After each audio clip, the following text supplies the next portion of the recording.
The more humanity strays from its origin, the more we deny our bond with nature, the farther from perfection we become. We are the only creatures on the planet that use symbols in reference to something else. We use symbols for absolutely everything the mind can conceive of. There is at least one word or icon or gesture to insinuate everything our five senses can detect, and then some. But along with this beautiful gift comes a flaw. Most people are unwilling to seek and create their own interpretations of these symbols. Instead, they blindly submit to preconceived definitions and connotations given by sources unknown. Because of this, many things have been predetermined in our understanding of life without our knowledge. Words can be perverted and used to manipulate rather than to inform. Symbols can be used to segregate rather than unite. And those given the responsibility and authority to disseminate information to the public possess the ability to do with it what they choose. Listen carefully.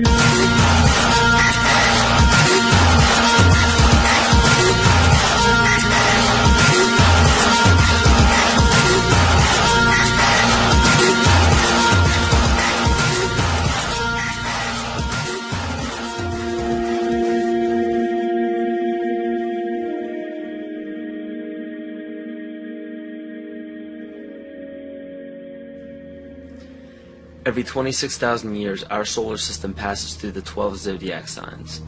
Ancient civilizations such as the Hopi, Egyptians, Cherokee, Apache, and the Mayans were aware of this great cycle and developed calendars according to it. This cycle stems from many different occurrences in nature, such as the sun's orbit around Alcyone, the central star of Pleiades, as well as the 260-day cycle of human gestation. This cycle is broken down into 5 subcycles of 5,125 years each, which were thought to have their own age. The Aztec calendar, or Mesoamerican sunstone, depicted each cycle being destroyed by one of the 5 elements.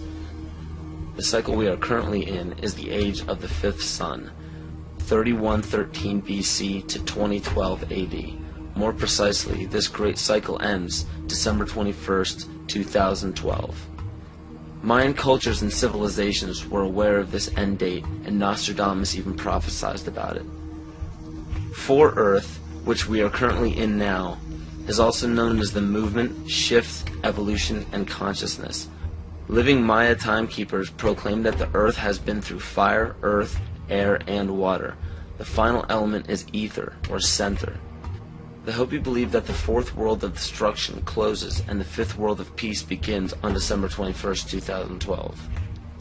The Great Cycle is broken down into what the Mayans believe to be 13 Bactans. Earth began its 13th Bactan in 1618, which was known as the Triumph of Materialism, as well as the Time of Great Forgetting, in the prediction that humanity will lose the awareness of their true bond with nature by means of external possessions. This is where ego and domination became the predominant ambition of the civilized world. Not surprisingly, this time frame was precisely when the worldwide coordination of Pope Gregory XIII forced the 12-month calendar as well as the first mechanical clock onto indigenous peoples. This is what's known as the error in time. Before the inception of the 2 instruments by the Roman Catholic Church, each year was divided into 13 moon cycles with 28 days each. But the most detrimental part of these 2 instruments is the insinuation that time was something external, something inorganic and outside the body that we must watch and obey. The 7th century Mayan prophet Picalvatan left a powerful message for future generations of evolution. If humanity wishes to save itself from biospheric destruction, it must return to living in natural time. He also foretold of our accelerated technological society and of the damage of our collective divergence from natural law in exchange for material values. Astrology and the studies of the heavens are as old as civilization. Throughout the past several thousand years, new religions have all but replaced the pagan religions of prior years. Man has been so thoroughly fascinated with these objects in the sky that they formed constellations from them and applied stories to them. In Greek mythology, these were personified as the gods. We notice in the structures that still stand to this day that the most ancient of civilizations put forth more wealth, power, time, and effort into the locations of the stars than any other practice. this is commonly written off as simple curiosity. But the truth is becoming clear by the day as we close in on the 0 year of December 21st, 2012. It is a common misconception that the pagan religion is rarely practiced today. In fact, paganism in its evolution is the most widely practiced form of religion. You may ask yourself how this is possible. The answer is hidden in nearly all of our current popular religions. But who would have the power and the desire to integrate a seemingly long-gone religion into such popular opposite denominations?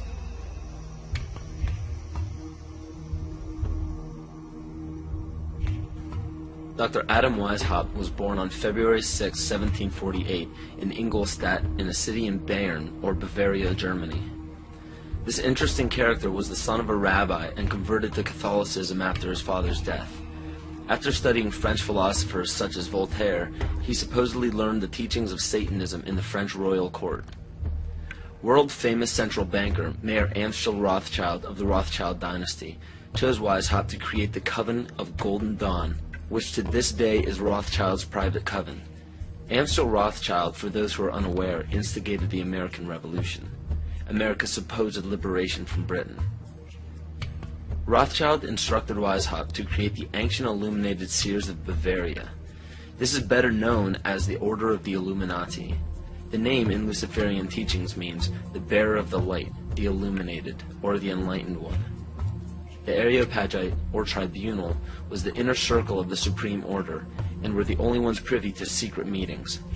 In Nesta Webster's book, The World Revolution, she states, "The art of Illuminism lay in enlisting dupes as well as adepts, and by encouraging dreams of honest visionaries or the schemes of fanatics, by flattering the vanity of ambitious egotists, by working on unbalanced brains, or by playing such passions as greed and power to make men of totally divergent aims serve the secret purpose of the sect. People with money were welcomed but kept oblivious to actual secrets. The purpose is to win power and riches, to undermine secular or religious government, and obtain the masters of the world." The goal of the order was and still is to one day deliver the human race from all religion.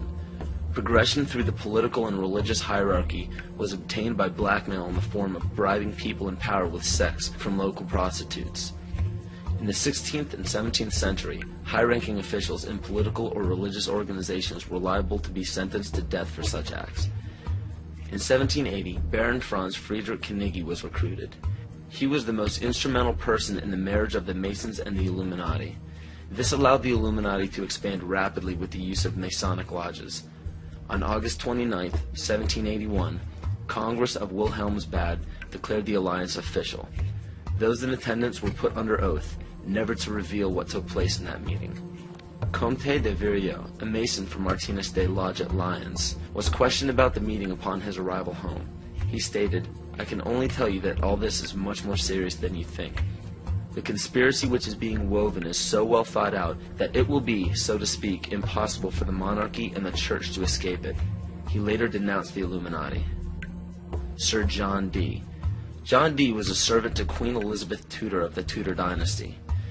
John Dee was the head of the British Secret Service, the MI5.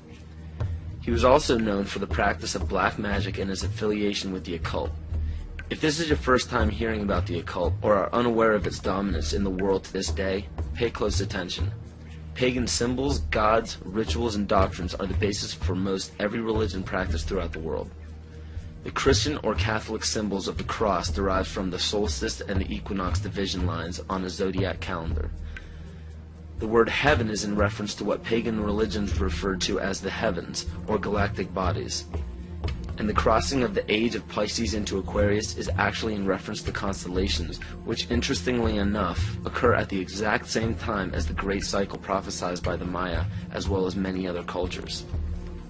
As said before, pantheistic rituals are prevalent in all monotheistic religions today. Circumcision is a pagan ritual, marking males in a ceremonial fashion. Weddings are pagan by nature in the wearing of a ring, which symbolizes the ring of Saturn.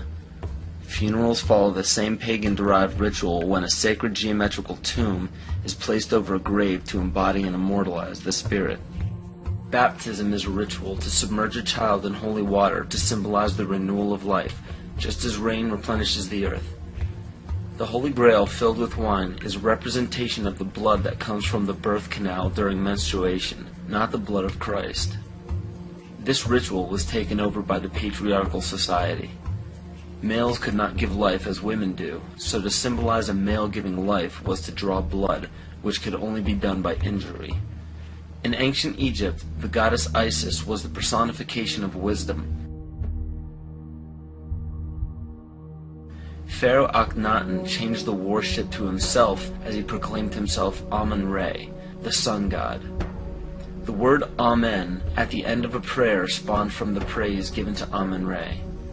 From there, the Hebrews left Egypt and traveled north into the Middle East, where they encountered the Canaanites, who worshipped the god of Saturn, El. The merging of these three gods became the name of the land today, which is known as Isis, Re, El, or Israel. 98% of Judaism is based around the worship of Saturn. And the sacred day of worship is Saturday. The worship practice on Sunday is originated from the Egyptians who worshipped the sun god. Most people simply pass these things off and never question their origins, but this just scratches the surface of the pagan influence over the present day. It is not just found in religions. It is found right here in our own backyard.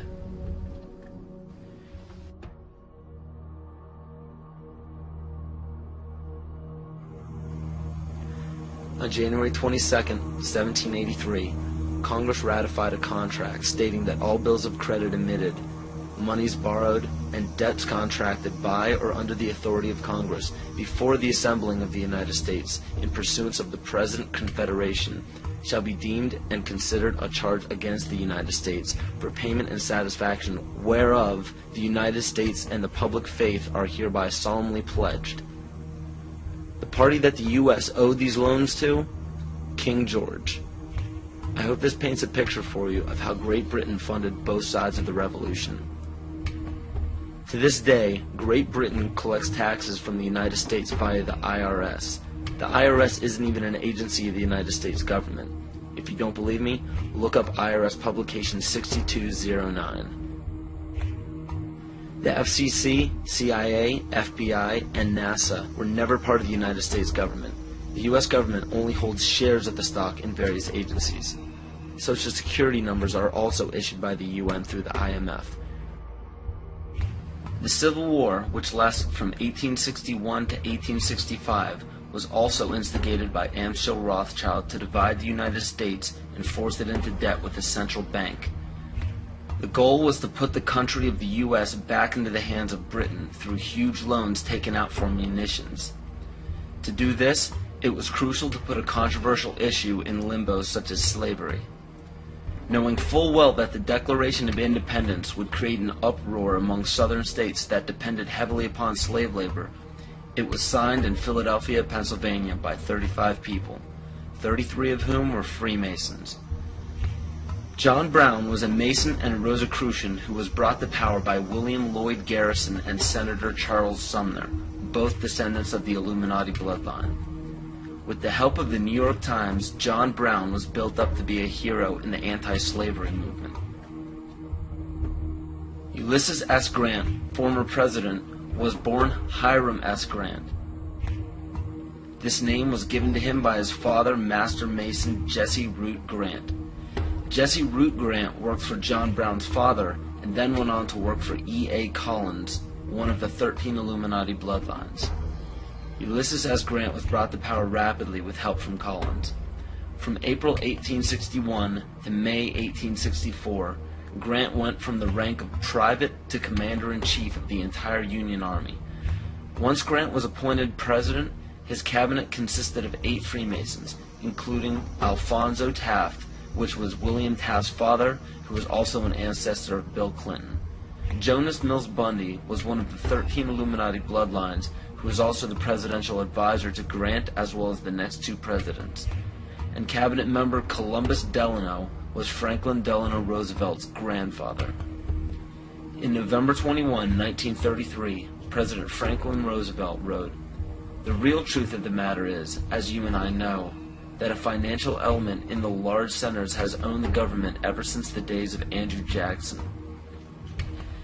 Abraham Lincoln's father was A.A. Springs, who was part of the Rothschild dynasty. Lincoln's half-brother worked for Louis Cass Pasteur in the Merovingian dynasty, which was the 13th Illuminati bloodline. Pasteur also owned Jekyll Island, which was where the Federal Reserve Bank was created. In the mid-1800s, Abraham Lincoln and the Whigs were trying desperately to keep Andrew Jackson from establishing a gold standard called the independent treasury system.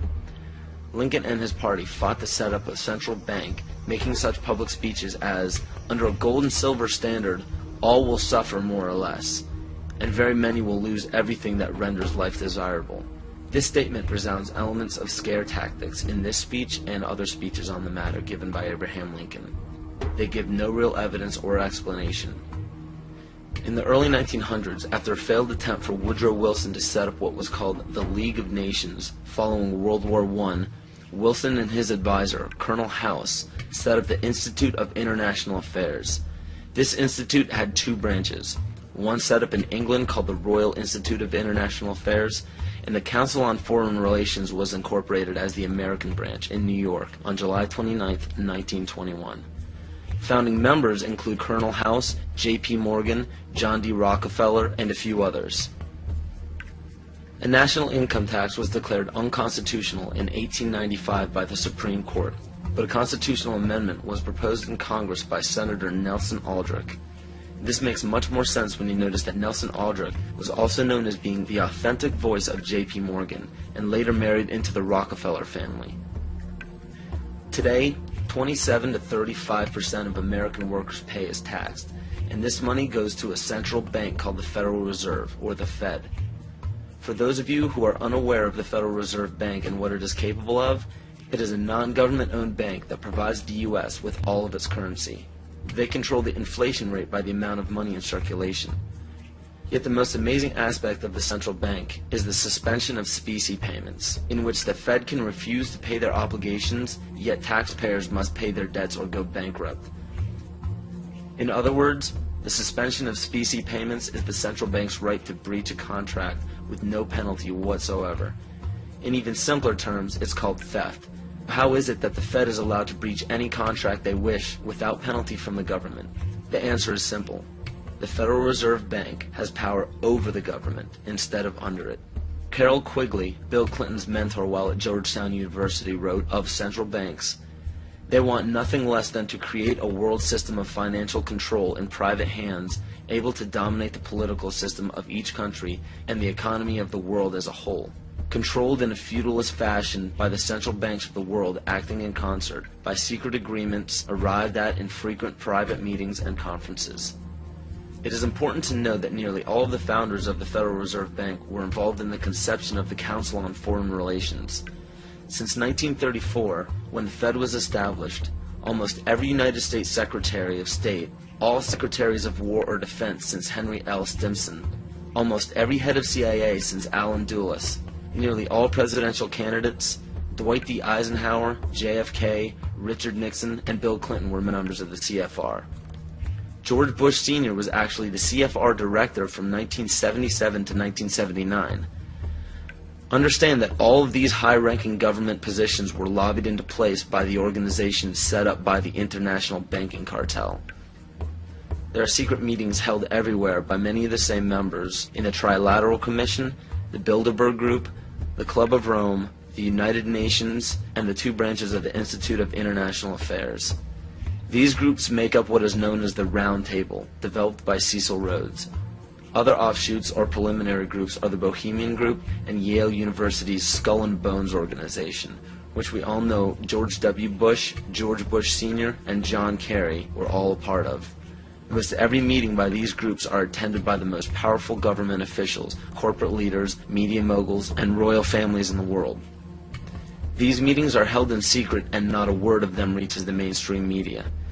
How is it that so many powerful people can attend meetings alongside the mainstream media and not a mention of it makes it to the public? This all may start making more sense when you start understanding that common citizens aren't meant to know what is happening at the top. Is there any dispute that to gain power in our day and age, it takes strategy and intelligence rather than brute force? Logic will tell you that in any sport or game, to claim victory, you must keep your moves strategic and secret.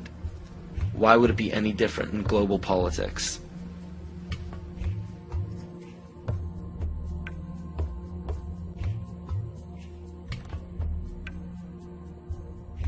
If I bring up Chessmaster up here and ask him, what are the principles, Wojciech, and become a master of the game of chess, he'll say these four things. He'll say that you need a sense of patience. Now, if you don't have patience, don't even try to begin the game to learn it. He'll say you need a sense of timing. If you don't have a sense of timing, don't open the book. You have to have knowledge of your opponent, right? And then the fourth one that they'll tell you is that you need to have the willingness to make any and all sacrifices. Now, ladies and gentlemen, why are the dark side winning the game? It's because they've got infinite patience. They've been working on one thing for 50,000 years. I call that patience. They got a brilliant sense of timing because they know all about the astrology and the divination that we've forgot, that our agricultural ancestors all knew about. Well, we're with the Julian calendar and we're not interested in any of that stuff anymore.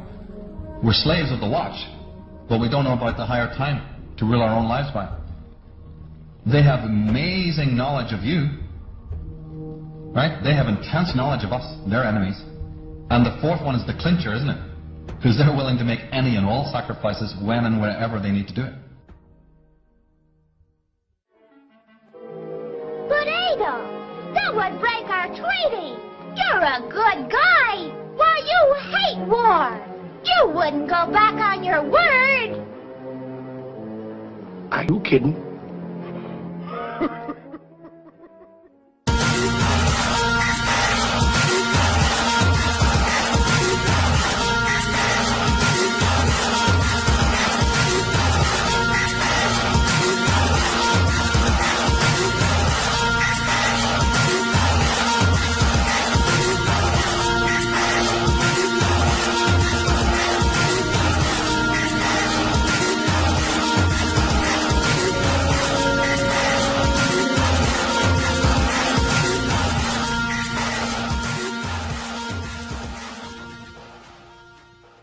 George W. Bush is a direct descendant of Godfrey de Bouillon. The Bouillons were servants of Pope Gregory VII and led the European noblemen into the crusade in order to recapture Jerusalem from the Islamic faith.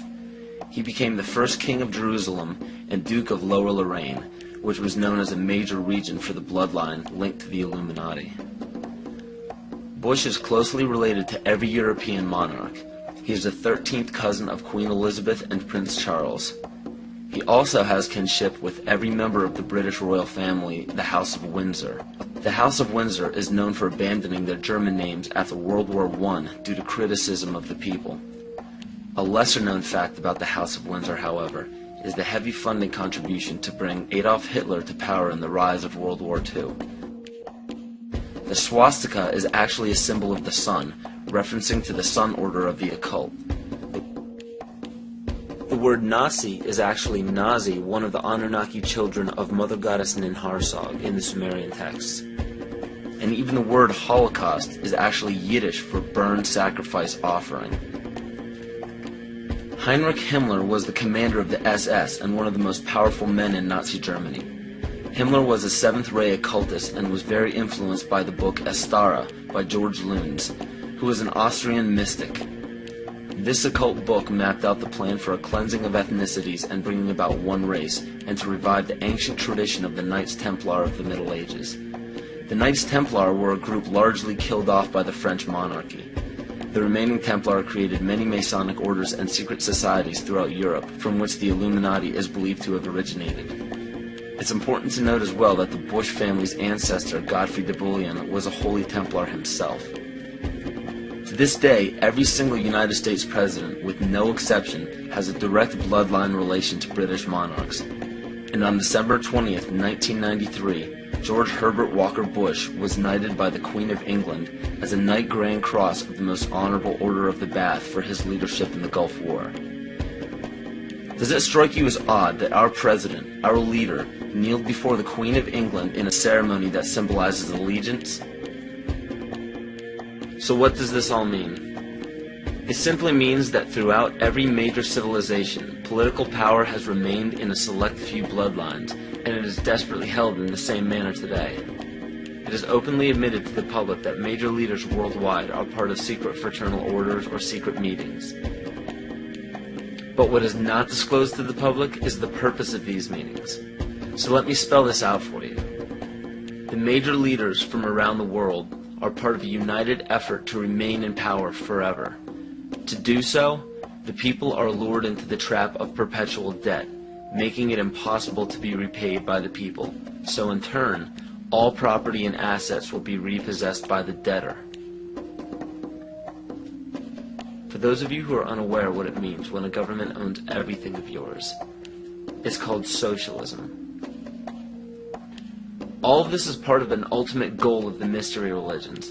The mystery religion is the paganism we've been talking about all along, but the pagan religions known to the public today are nowhere near as involved as the mystery religion. It is much less confusing than you think. Try to imagine this practice as less of a religion and more of an ambition. The ambition is to reach enlightenment. There is no superhuman intelligence or fantasy involved in this. The gifts of God are very simple. Omnipresence. The power of one being or consciousness to be everywhere at once. Omniscience. The power of knowing everything that can be known. And omnipotence. To have unlimited power.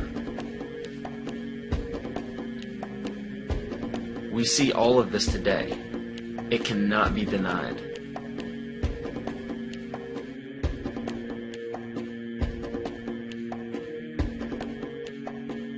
If you still don't believe that the mystery religion is present today, just look around you. There are literally thousands of statues and emblems of ancient religions on every political establishment. Even on military uniforms, these symbols are found everywhere, but not only in our country. The same emblems are found on every nation's military uniform. And why would this be? Because a life taken at a chosen time, place, and a specific manner, it becomes a sacrifice. And to further illustrate this point, on March 20th, 2003, President Bush launched a bombing of Baghdad at 5:50 Baghdad time. This lasted into March 21st. It was called shock and awe by the mainstream media, but according to the mystery religion, this date is known as the Eve of Ostara, more commonly known as the spring or vernal equinox. Occultists worship the goddess of the earth, Gaia, on this day. The Druids knew this date as the spring fertility rite, the day of feast. The war was promptly ended on May 1st, 2003. This date is known in the Druidic calendar as Beltane, or Walpurgis Night. It was named after Saint Walpurgar, who was the pagan goddess of fertility. From March 20th to May 1st, the pagan ritual is to give blood to the earth and renew life to the goddess of fertility. What better time frame to declare a bloody war on the days of a ritual sacrifice and end it exactly when the pagan ritual ends?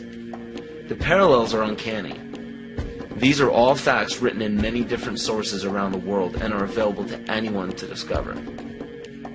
Connecting the dots is up to you, but make your own decisions instead of settling for conclusions that others have put in place before you.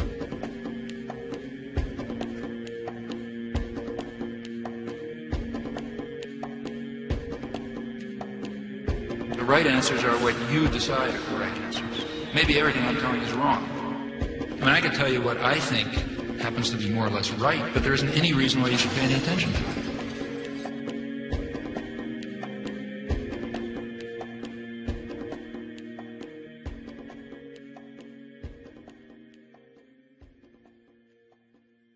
Now you know why they're out to destroy you. Today there is so much confusion about what Christianity is, because everything I thought it was Christianity, I found out wasn't. If this continues, there will be an overthrow of all things. Yea, this change and overthrow is deliberately planned. There is nothing going on today in the United States of America by accident. Nothing. There is nothing going on in the Catholic Church today that's happening by accident. They were acting on an ancient hope that is meant to be fulfilled. If you understand esoteric writing, what you do is you try to confuse so the common people like you will not understand what's said. So you take an idea and you put it at the beginning and the end of the sentence, and then you intersperse all sorts of things in the middle to confuse common people like you. And it all goes back to these ancient times and tapping into the mystery religions. The occult is in total working control of America today, and that is why we're at war in the Middle East. What is it all about? It is part of the continuing world revolution. It is part of the move to bring about World War III and ultimately then the one world order and the new world religion. This information is backed up by scholars, teachers, philosophers, doctors, and professionals in every respective field, all around the world. The reasons why the majority of people don't know about this is because over 80% of the population gets their world news strictly from the mainstream media. And if you trace every major media station's chain of command to the top, you will find the same people who own the corporations that lobby every high-ranking political official into place. And for those of you who are unaware of this one world government and one world religion, I challenge you to do an internet search on the New World Order. You will be overwhelmed by the amount of people trying to get the word out to the masses. This exemplifies the findings that 87% of the population formulates their belief structure according to other people's ideas. Only 13% formulate their beliefs on logic and evaluation. And sadly, the two greatest factors that lead to the ignorance of the public are as follows. You support the mission from here? How brave you are! Real careful as you march towards that Capitol building.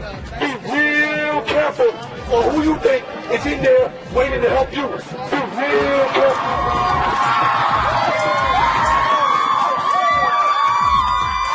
Groupthink. We're on our way to a one-world government. Unless we, the people, say no, this will not be tolerated. It is a term to describe a group unwilling to look beyond the overall consensus of the herd. Many times it is out of a lack of drive or ambition to ask original questions to arrive at genuine answers. But more importantly and dangerously, it is also an occurrence that spawns from the fear of looking foolish in front of peers. Both religion and politics are forms of groupthink. Words such as patriotism and faith are both fancy words that ultimately mean blind submission. Supposedly, it is considered heresy or unpatriotic to question the words of your leader. So the fear of upsetting the superior higher power has forced the herd to practice groupthink regardless of what it leads to.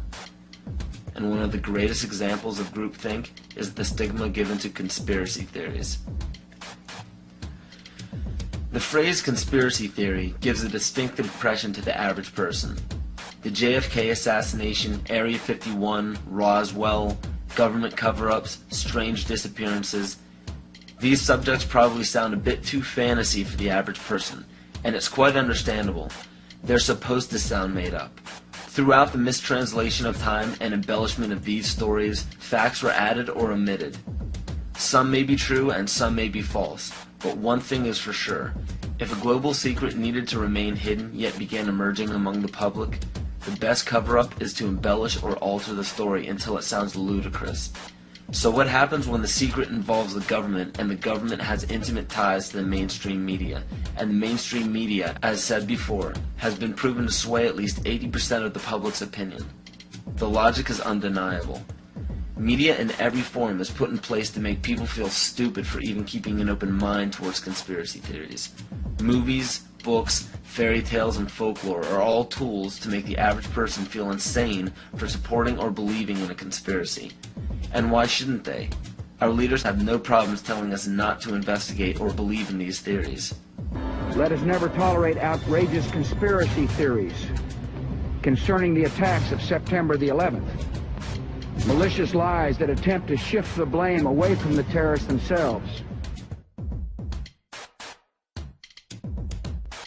The The most basic of pagan practices is the control of human population to have a perfect balance between man and nature. The goal is to bring the population down to 500 million, which is over a 90% reduction in humanity. Now that we have abandoned everything we've been trained to think prior to this moment, we can start looking at the world for what it is, instead of what people tell us it is. Open your eyes today as if you've never seen the world before, and you will begin to notice that the goal of population reduction is everywhere around us.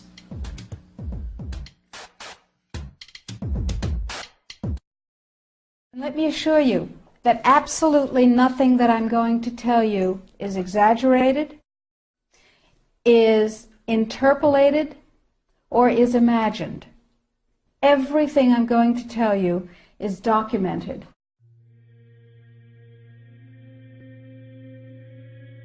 He who controls food controls the world. Well, they said in 1962, we're going to work toward total global implementation of Codex Alimentarius on December 31st, 2009. They were sort of guidelines. Now, Codex Alimentarius Commission is administered by the World Health Organization, WHO, and the FAO, the Food and Agriculture Organization. They fund Codex and they run it at the request of the UN. So they're mommy and daddy to Codex Alimentarius. In 1994, Codex, with no notice here in this country whatsoever, declared nutrients, put on your intellectual seatbelts, declared nutrients to be toxins. They're poisons. Under Codex, every dairy cow on the planet must be treated with Monsanto's recombinant bovine growth hormone. Furthermore, under Codex, every animal used for food on the planet must be treated with subclinical antibiotics and must be treated with exogenous growth hormones. If you do the numbers in the WHO-FAO projections, the epidemiological projections, they estimate, not I, that just the vitamin and mineral guideline alone, when it goes into global implementation on December 31st, 2009, will result in a minimum of 3 billion, that's B, bad, big, billion deaths. 1 billion through simple starvation. Those folks who die are not particularly economically successful from the point of view of the corporations, but the next 2 billion, they will die from the preventable diseases of undernutrition. Who will live? Probably those people who are wealthy enough and powerful enough to have their own pushers of clean food and nutrients.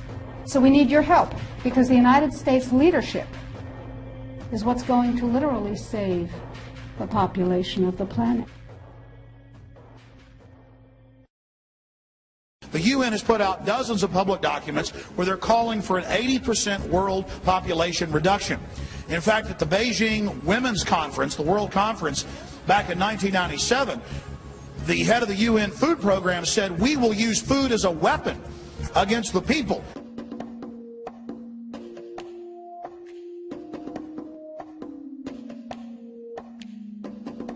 "66% of United States residents' public water is fluoridated.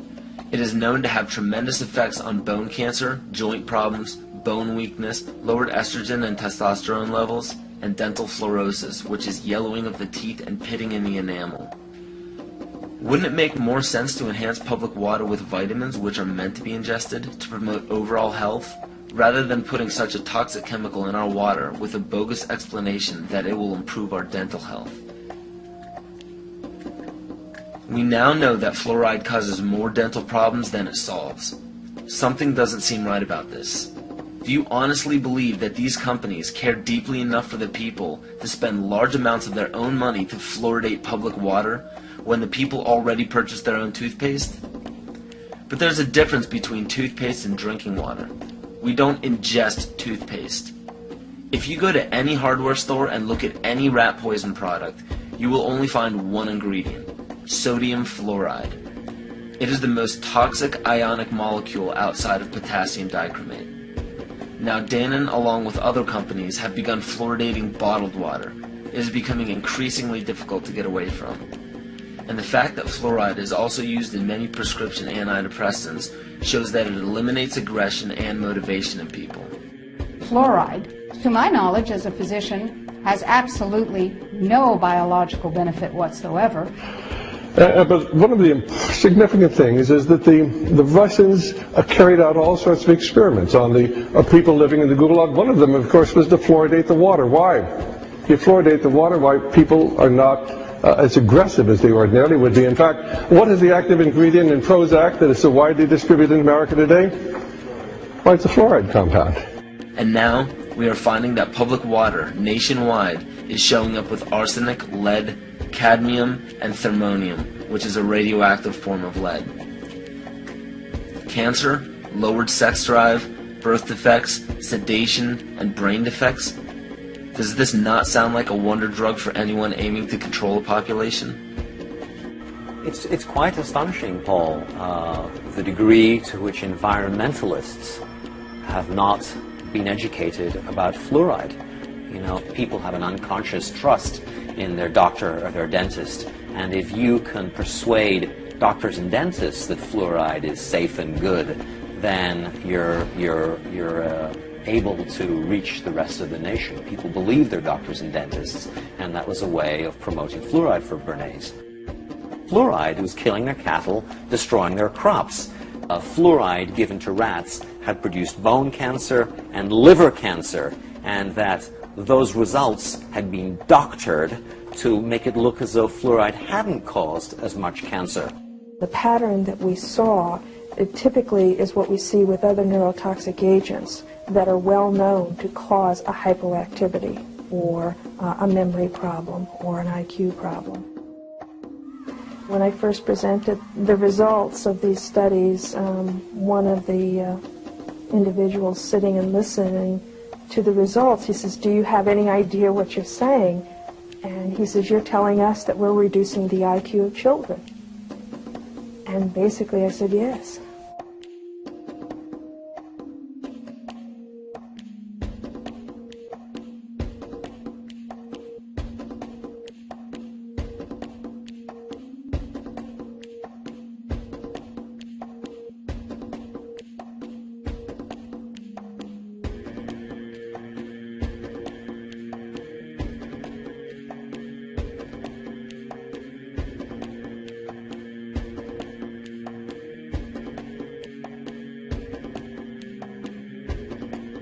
Aspartame, the artificial sweetener found in almost every low-sugar or sugar-free product on the market.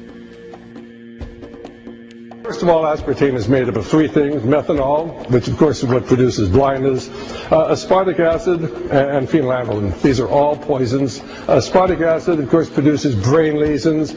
This was known back in the early 1970s. Methanol produces blindness. Phenylalanine is what you see in the brain, and in high doses it produces trauma.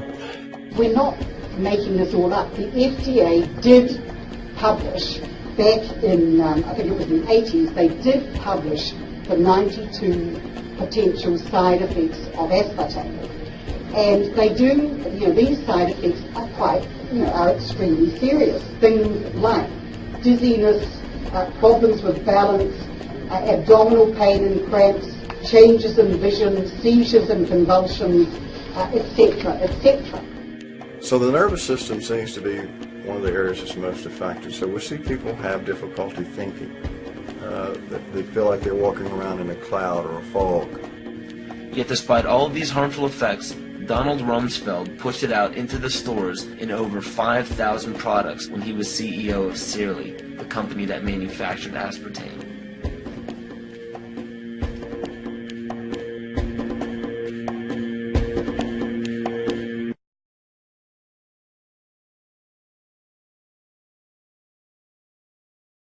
The sustainable goal is the elimination of the middle class. The world cannot support 6 billion people. But you see, the plan behind sustainable development includes population control. It's a program for land use control, education control, and population control. The leaders of the sustainable movement say that the world's human population should not exceed 500 million people. That's a 93% reduction of today's population levels. In 1992, while the Rio Conference was going on, George Bush, then president, was there. He was just offshore in Prince Charles's yacht, where he executed the Agenda 21 protocols on behalf of the United States and brought it back to Washington, D.C. Within a year, Bill Clinton, by executive order, established the President's Council for Sustainable Development. In 1996, Bill Clinton set up the President's Council on Sustainable Development. One of the dictates of Agenda 21 is that every country in the world is to set up a national council to oversee the implementation of Agenda 21. I've listened to Gorbachev explain, we are writing a new set of 10 or 15 commandments to replace the original 10. Which one of the 10 do you think these guys don't like? Thou shalt not lie, thou shalt not steal, thou shalt not covet. Because I'll tell you what, these people have lied to us. They're in the process of stealing all of this nation's natural resources, and they covet everything you have left.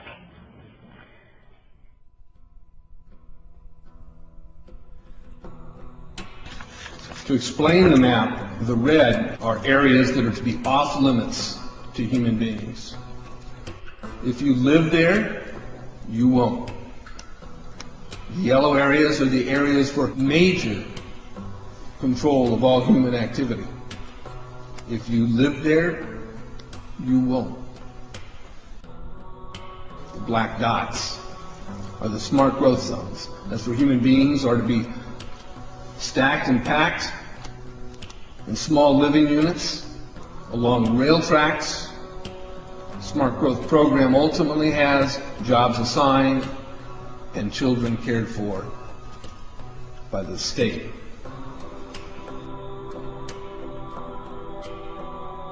And in conjunction with Codex Alimentarius, food will be limited and water consumption will be decreased to 10 gallons per day per person. That is over a 90% reduction in people's average daily water consumption.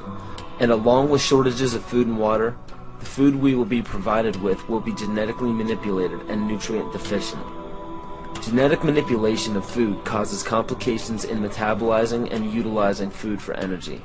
In June of 2003, scientists reported that the gene sequence of the inserted genes into crops had actually changed their order. They had re-scrambled. So the genetic inserts are not stable. Another laboratory confirmed this and found that it had changed in the same varieties in different ways that they had tested. So not only is it unstable and changing, it's not even uniform in the way it's changing. This is incredibly dangerous. Nutrient deficiencies due to Codex's planned vitamin and mineral ban will cause billions of preventable diseases. Both of these will ultimately lead to billions of deaths. The question is then, how do they do it? How in the world are they getting this agenda from the international level down to the local level? Well, they've got a plan for that too. Now on the environmental side, there's probably a number of different plans, but from the environmental side, you have an organization called the IUCN, the International Union for the Conservation of Nature. Been in existence since the United Nations was created. It's not part of the United Nations Charter. It's a scientific advisor to the United Nations. But through the IUCN, such programs as ecosystem management, American Heritage Rivers, the Clean Water Initiative, the Endangered Species Act, and all the rules and regulations of the EPA, U.S. Fish and Wildlife Service, the U.S. Forest Service, the U.S. Park Service, and so forth. They also discuss property rights in this particular document. They say that property rights are not absolute. They're not unchanging. They're not inalienable like our Constitution and the Declaration of Independence of the states. Rather, they are a complex, dynamic, and shifting relationship between two or more parties over space or time. In a biocentric approach, says the IUCN, the rights of nature are defended first and foremost on the grounds of the intrinsic value of animals, plants, rivers, mountains, and ecosystems, rather than simply on the basis of the utilitarian value or benefit to human beings. In other words, nature comes first. Nature's needs comes before man's needs. In a religious context, it's called pantheism, the belief that nature is God. It goes on to say, even worse, people are then members of a community of beings, like human beings, living and non-living. So a rock is now elevated up to the status of a human being, and they're both equal in the eyes of this belief system. It's not hard to imagine that if you believe that humans are the cause of all of Earth's problems, that we're overpopulated. They give two solutions, and only two, to this problem. The first is that it's estimated that an agricultural world in which most human beings are peasants should be able to support 5 to 7 billion people. Well, folks, we have 6 billion people right now. That means all of us in this room, or nearly all of us in this room, are going to have to become agrarian peasants if we use this solution. In contrast, they go on to say a reasonable estimate for an industrialized world society at the present North American material standard of living would be 1 billion people. So if we wanted to maintain our current standard of living, we would have to reduce the Earth's human population by somewhere around 70%.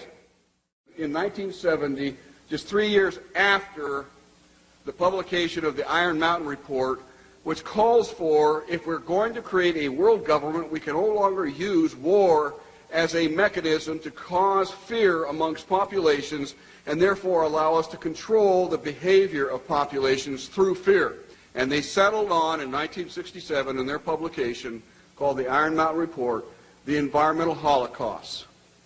In 1970, 3 years after that publication, Foreign Relations began to publish a series of articles describing the ecological holocaust that was facing the world. And in this particular issue, the first issue done by George Kennan to prevent a world disaster, where it was summed up in 3 points that the eco-crisis is a global threat so great that it endangers all of life on Earth.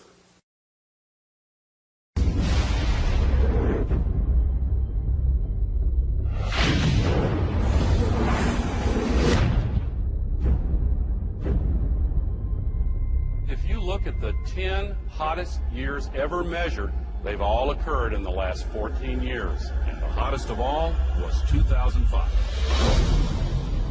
We are causing global warming. This is really not a political issue so much as a moral issue. Temperature increases are taking place all over the world, and that's causing stronger storms. Is it possible that we should prepare against other threats besides terrorists? The Arctic is experiencing faster melting. If this were to go, sea level worldwide would go up 20 feet. This is what would happen in Florida. Around Shanghai, home to 40 million people. The area around Calcutta, 60 million. Here's Manhattan. The World Trade Center Memorial would be underwater. Think of the impact of a couple 100,000 refugees, and then imagine 100 million. Those who deny global warming are just flat out wrong. Ellen Goodman from the Boston Globe wrote, "Let's just say that global warming deniers are now on par with Holocaust deniers."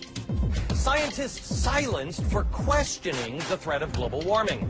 You know that I've had several friends who have essentially been told that if you speak out on climate change, you must do so as an independent citizen. If you do so through our organization or through our institution, you will essentially be fired. Once you realize how many holes there are in the consensus solution, you may begin to open up your mind to the other side of the global warming debate as a whole. The only consensus I'm aware of is that it's warm in the last century. They completely ignore the fact that there's this thing called the Oregon Petition that was signed by 19,000 professionals and scientists who don't agree with the idea that we are causing climate change.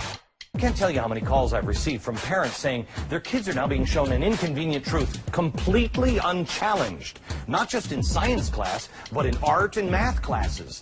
I have to speak out and say that the science we have is still incomplete, and the science we're being told by the IPCC is really incorrect science. Global warming, paradoxically, causes not only more flooding, but also more drought. Big hurricanes, tornadoes, fearsome diseases, polio, tuberculosis, West Nile virus, avian flu, SARS, polar bears that have actually drowned, mosquitoes, caterpillars, communism, and slavery, global warming. Global warming, global warming. Aurelia Pecci, who actually created the Club of Rome, and it's the inner circle of the global elitists in 1991, stated that while searching for a new enemy to unite us, we came up with the idea that pollution, the threat of global warming, and the like would fit the bill. All of these dangers are caused by human intervention. The real enemy, then, is humanity itself. To put this to you bluntly, global warming is a complete fallacy. Al Gore received the Grammy and the Nobel Peace Prize for a film that is filled with holes and mistruths. Ice cores taken 2,000 meters below the surface have enabled us to look at the last 160,000 years. We believe that in Greenland, the medieval warm period was about 1.5 degrees warmer on average than today. And they also show consistently warmer temperatures thousands of years ago before man-made greenhouse gases existed.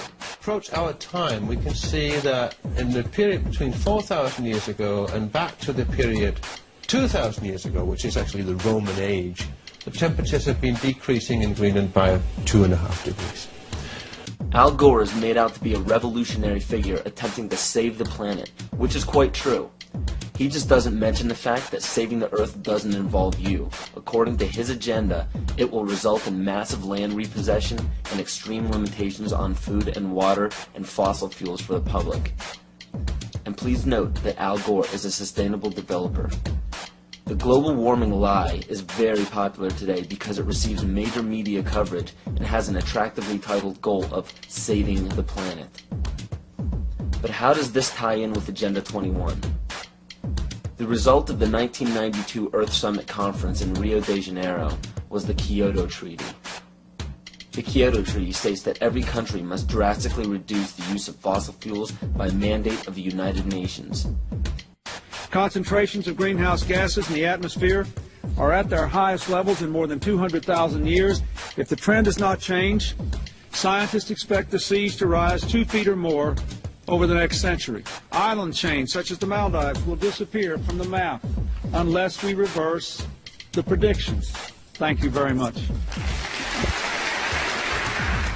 And as of June 2007, 172 nations and other government entities have ratified the treaty. And if you were wondering how this ties into putting the Earth's priority above human survival in accordance with pagan beliefs, every country's deadline for the implementation of Agenda 21 and the Kyoto Treaty is in 2012.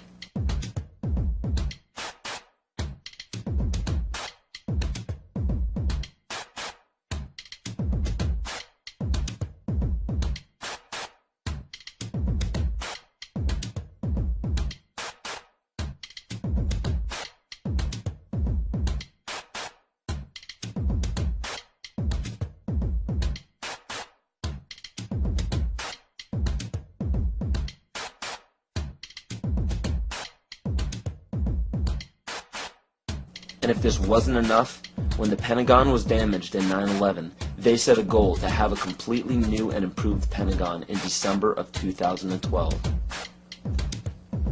So Codex Alimentarius goes into effect at the end of 2009, which gives it 3 years for the Codex regulations on food to create billions of preventable diseases and deaths. When citizens of every nation are dying of starvation and diseases and fear for their lives because of global warming and major catastrophes, they will do what the public has been proven to do in times of great peril. They will beg for their government to step in and do something. How are they going to get you to join the new economy? They're going to say, we have a solution. You see, one of the tricks of the Illuminati is they create a problem and then they provide the solution when you beg them to. And pray tell, What will the United Nations suggest when there's a global problem?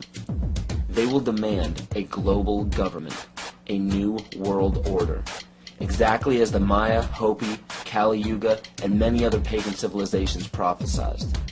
By 2012, the Kyoto Treaty, Agenda 21, Codex Alimentarius, and the new Pentagon will be fully operational to enforce a new world order. And the new world religion is obvious. We will all worship the earth, Gaia, the mother goddess we saved from extinction from global warming. We will be told that to keep from repeating the mistakes that we made in the past, we must hold the earth in higher regard than humans, just as pagan traditions require.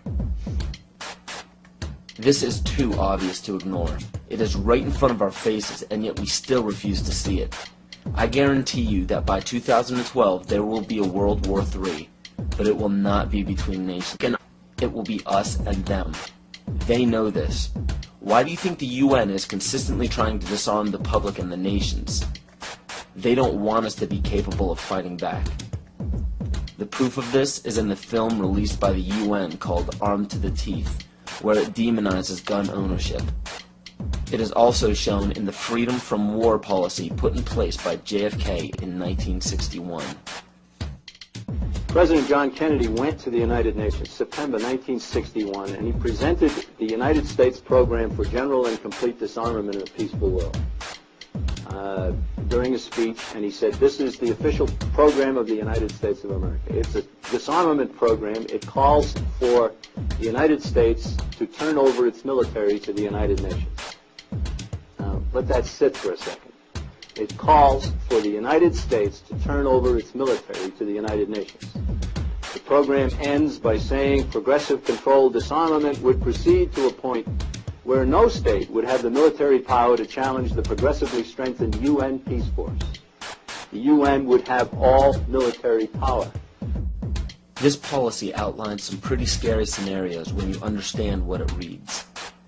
It calls for the disbanding of all national armed forces and the prohibition of their reestablishment in any form whatsoever other than those required to preserve internal order and for contributions to a United Nations peace force. This clearly shows that the UN is calling for all military power to be under their control. Inspection and verification must establish both that nations carry out scheduled limitation or reductions and that they do not retain armed forces and armaments in excess of those permitted at any stage of the disarmament process. Strategic delivery vehicles will be reduced. Arms and armed forces will be reduced. And all the while, UN peacekeeping powers would be strengthened. A UN Peace Observation Group would be available to investigate any situation which might constitute a threat to or a breach of the peace. Establishing of a permanent international peace force within the United Nations, and depending on the findings of an experts commission, a halt in the production of chemical, bacteriological, and radiological weapons, and a reduction of the existing stocks or their conversion to peaceful uses. Peaceful uses of biological, chemical, and radiological weapons? Do you see how they are perverting the word peace and making this policy sound unilaterally good? There is no other way to read this publication. It clearly states that all nations will hand over their military forces to a global United Nations military.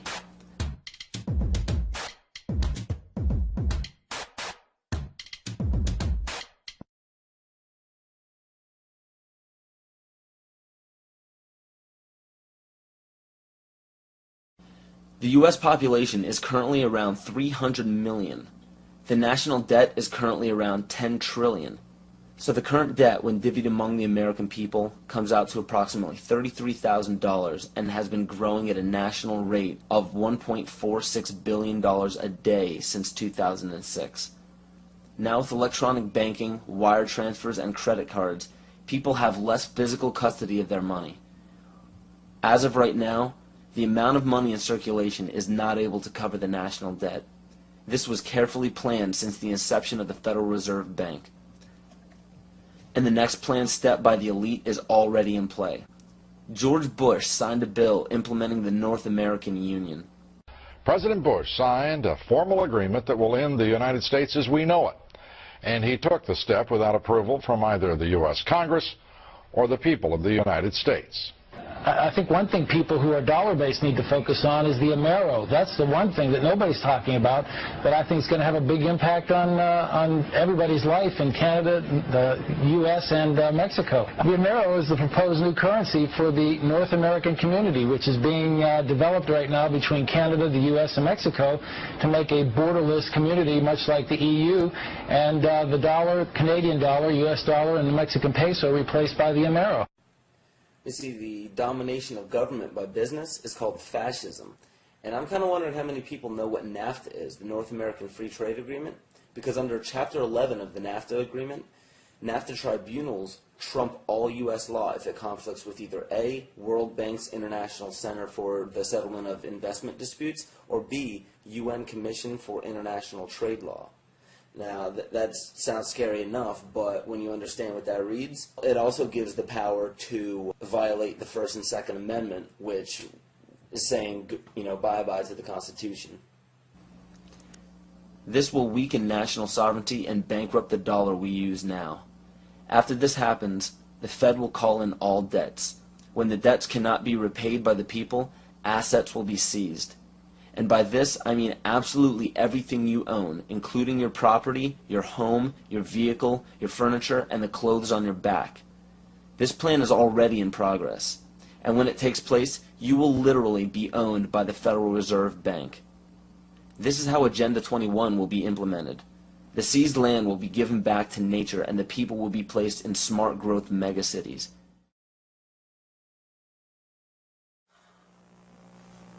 So what are we to do?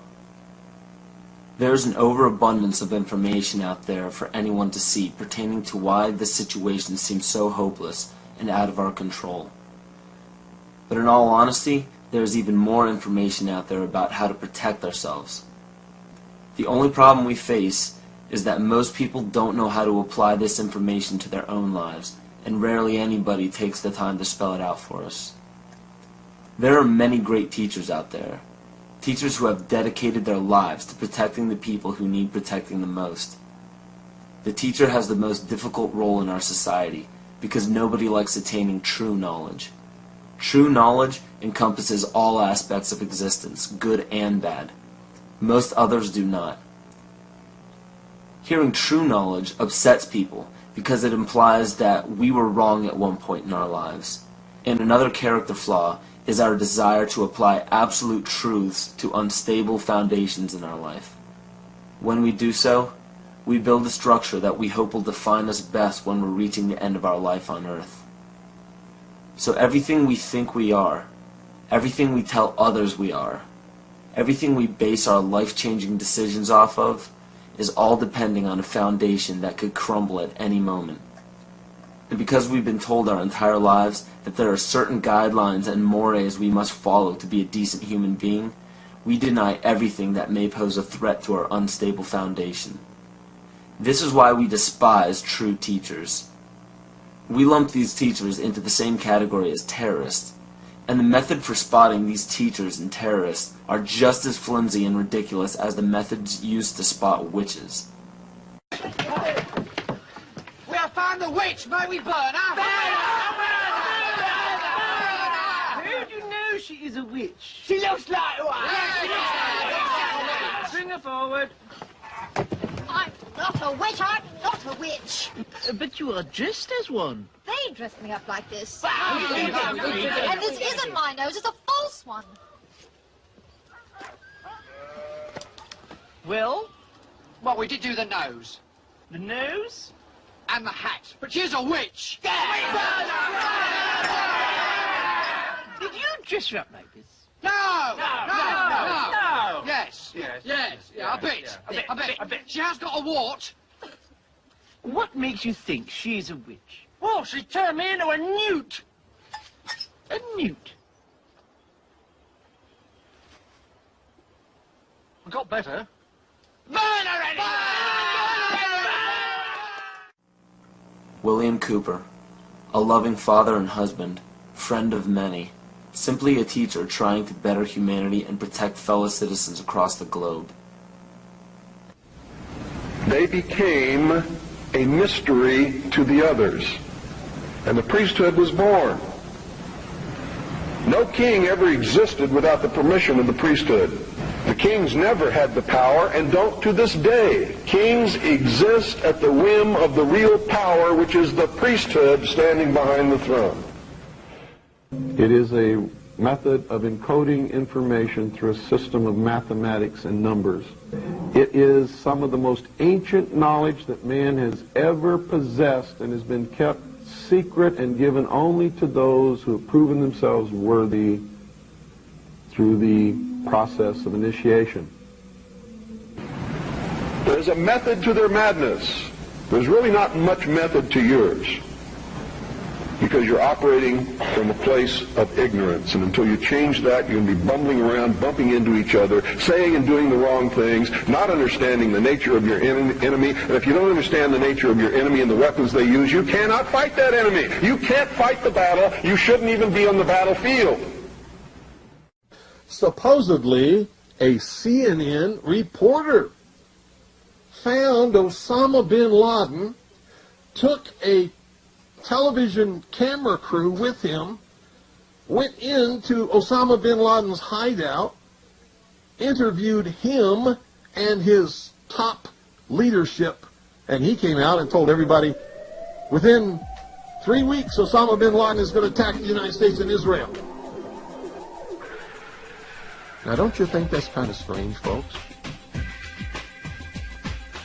You see, because the largest intelligence apparatus in the world, with the biggest budget in the history of the world, has been looking for Osama bin Laden for years and years and years, and can't find him. Some doofus jerk-off reporter with a camera crew bosses right into his hideout and interviews him.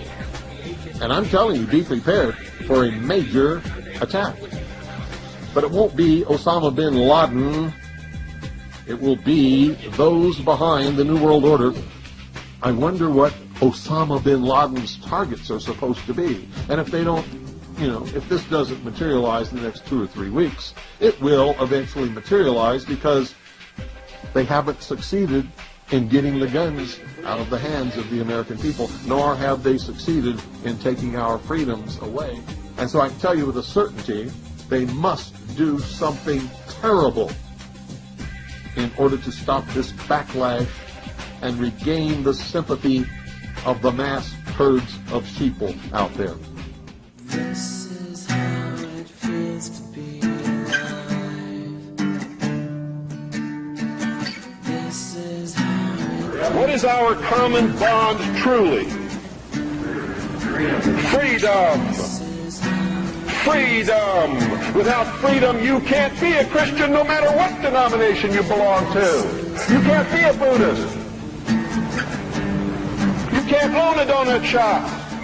You can't drive from here to Oregon. You can't be an American, because that's what it's all about, and that's the only thing that it's all about. Nothing else. Nothing else. You don't really understand sometimes what a terrible burden it is to know some of the things that I know, and try to wake people up and impart this knowledge to them, and find out that they just have walls built in front of them. They want to be slaves. That's why my broadcast scares the hell out of socialists. You see, what happens when you broadcast the truth is you piss everybody off.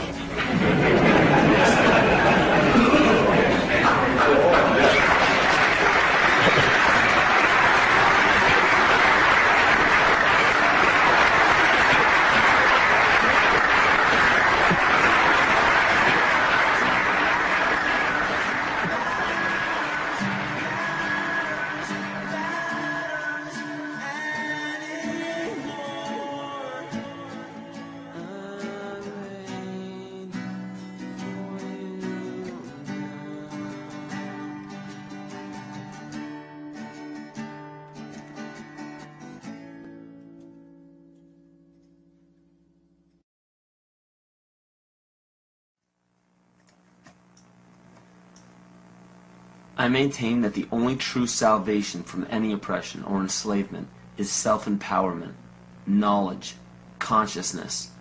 This is true rebellion. Don't get caught up in the 87% of people who follow the leader. People who think that they are rebels because they denounce authority simply because it's the latest fashion. Don't march the streets claiming that you are the enlightened one because you read a book or saw a film that gave you a glimpse into an uncommon knowledge. Don't scream phrases into a megaphone that you borrowed from another person's research. And don't proclaim yourself an original thinker because you belong to a group that represents an unpopular belief.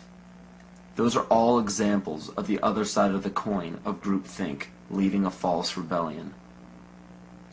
False rebellion is dangerous because it gives the illusion that you are free and thinking for yourself. A true rebellion, a true revolution, begins when you quit following and start leading. And those who end up following you should be taught by you to quit following you and start leading. And the only way to lead successfully is by fully understanding your rights as a human being on this planet. We have very powerful tools on our side called the Bill of Rights and the Constitution. These documents state that no government can deprive us of our natural rights. So how is it happening? You must understand that the elite group controlling our government, our educational system, agriculture, and media are also in control of our free enterprise. Free enterprise is our economic system or our means of production, privately owned and operated for personal benefit. Free enterprise cannot legally be taxed unless it volunteers itself. The reason why income tax seems inescapable is because most every job on the planet requires you to sign a number of documents with fancy wording stating that you are agreeing to be a representative of a corporation or entity. What all this means is simply that when you sign working papers, which are required by pretty much every employer that you apply to, you are waiving your rights as a natural person protected under the Constitution and agreeing to represent an artificial person that is not protected under the Constitution. It's difficult to avoid because if you do not sign the document waiving your rights, you won't get the job. So why does every employer voluntarily pay taxes, which leads to the requirement of those documents? Because without doing so, the business loses all state and federal benefits provided to private or commercial business. And furthermore, most people simply accept the mistruth that income tax is required by law without investigating it. When your name is presented on a document with the first letter of your first and last name capitalized, it represents capitis diminutia minima, which occurs when a man's family relations alone were changed. It's a minimal loss of rights. When your last name appears in capital letters, it represents capitis diminutia media, which occurs when a man loses his rights of citizenship but not his rights to liberty. This means you can be fined and penalized but not enslaved or imprisoned. But when your entire name is capitalized on any document, it represents capitis diminutia maxima, which states that a man's condition changes from freedom to bondage. All rights of citizenship and family rights are surrendered. This means you can be fined, imprisoned, and enslaved in any amount for any duration at the whim of the state's suggestion. But it is important to note that if you do not legally bind yourself to these documents stating that you waive your rights and represent a corporation, you do not have to attend any court. There are two kinds of law on the earth, as I've said. One is called civil law, which is the law of the land, and one is called maritime admiralty, which is called the law of water. The maritime admiralty is banking law. So consequently, the corporation and government and people who want to control you, they create a second you, and that second you that they control, that they created, is all capital letters. Check it out. Anytime you get a bill, get a lawsuit, you get a fine, a ticket, somebody sends you a bill from the Department of Water and Power, check it out on your driver's license, on your Social Security card, on your insurance cards. Anything having to do with business, your name will always be in all capital letters, because only all capital letters can be dealt with by banks and government. You need to wake up and find out how this stuff really works. Because once you understand that you don't need to submit yourself as an American to a British commercial venture called courts. You're an American. You don't need to go to court. There's nobody. You only go to court because you agree to go to court. When they send you a subpoena to court or summons to court, and they've sent you something, you look at it and say, hey, Jack, that's not me. That's in all capital letters. All capital letters is a corporation. Those who are charged under these maritime admiralty courts usually don't understand that they are voluntarily being fined and imprisoned. When a judge calls your name and asks if you are that name, those who say yes are verbally agreeing to represent the artificial person that the name represents. In doing so, you are voluntarily waiving your rights under the Constitution. Your absolute rights as natural persons are the right to life, security, and property. And all of these are very important. Remember that you can never be deprived of these simple rights unless you are willingly waiving them. But you need to understand your rights if you want to be protected under them. When sustainable development is knocking down your door for the right to your property, you need to understand your inherent right to your property, which extends from the visible surface to the center of the earth. But please note that these steps are simply the beginning. They merely treat the symptoms instead of attacking the root. To understand fully how to protect yourself, you need to understand your origin.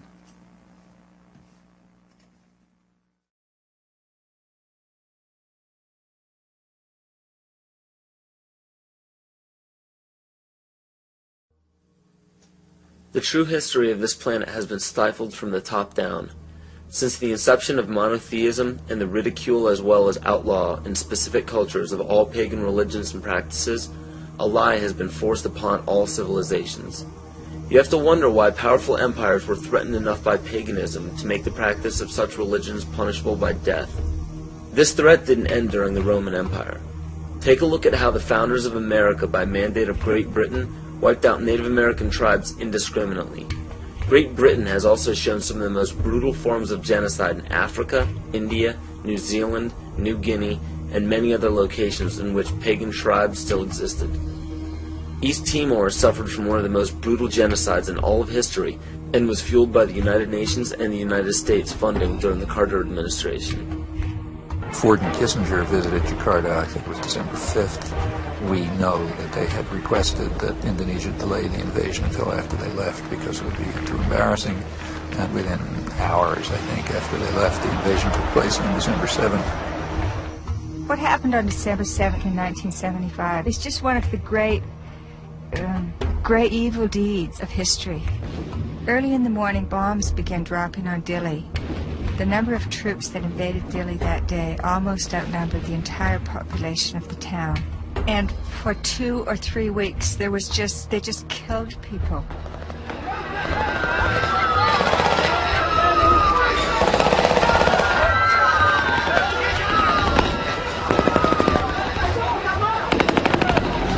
So the Timorese were fleeing into the jungles by the thousands. By late 1977-78, Indonesia set up receiving centers for those Timorese who came out of the jungle waving white flags.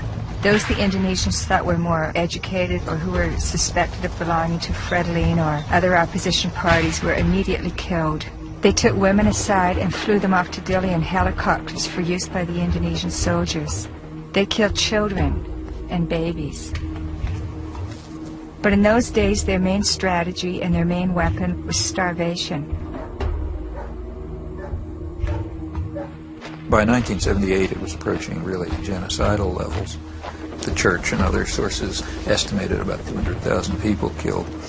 The U.S. backed it all the way. The U.S. provided 90% of the arms. Right after the invasion, arms shipments were stepped up.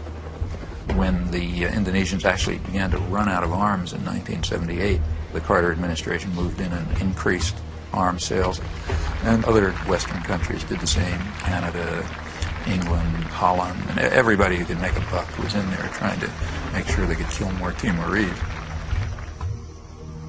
The last thing that the ones in power want is a sovereign group or tribe setting a positive example for others.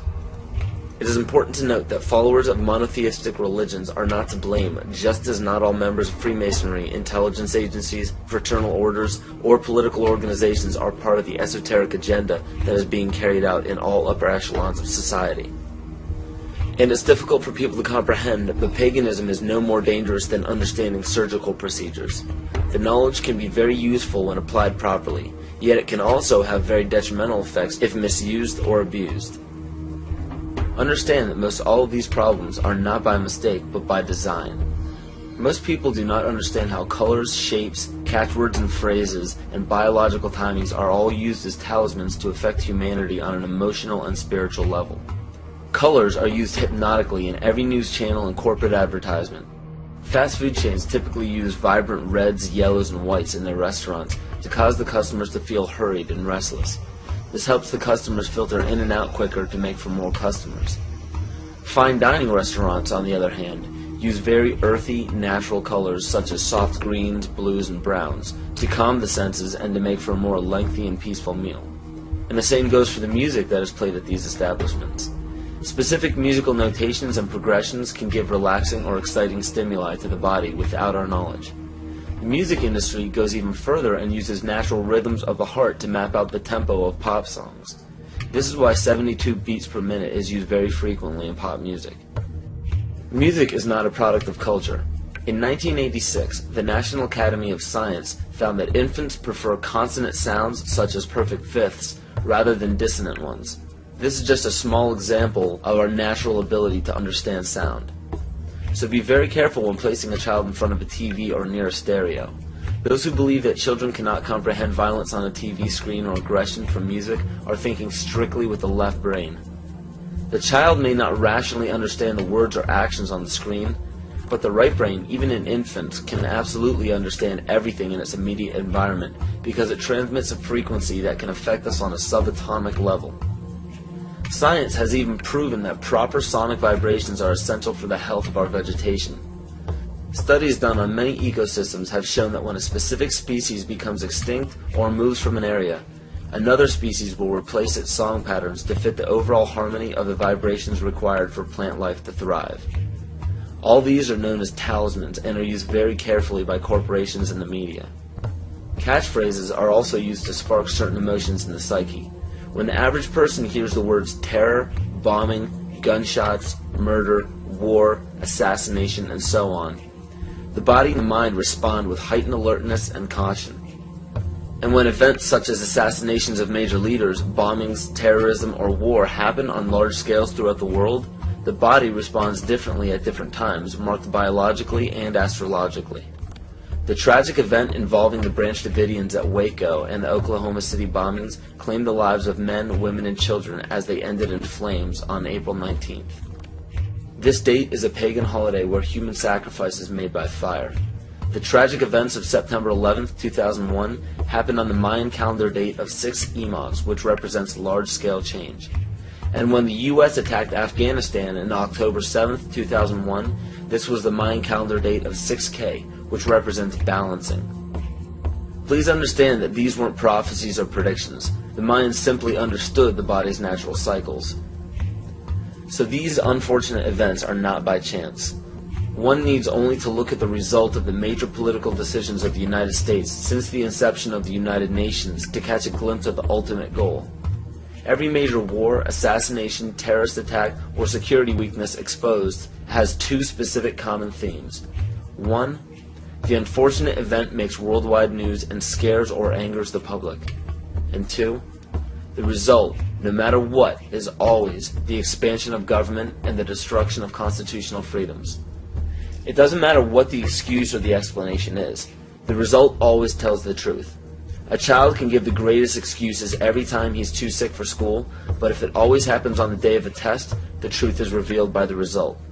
The major media outlets can give every explanation in the book as to why war is declared, assassinations happen, and terrorist events take place, but if they all end up in the expansion of government and the destruction of constitutional freedoms, the truth is revealed by the result. And because the vast majority of the public are completely ignorant of natural biological cycles of man, it is increasingly difficult for them to accept that these events are by no means an accident.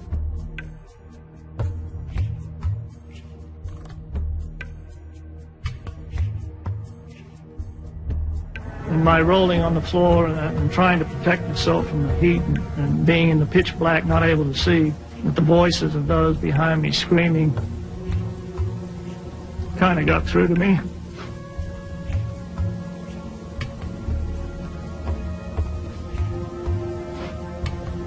I recognized who they were. Could identify the voices. Are they going to come and kill me? No. No. Nobody's coming.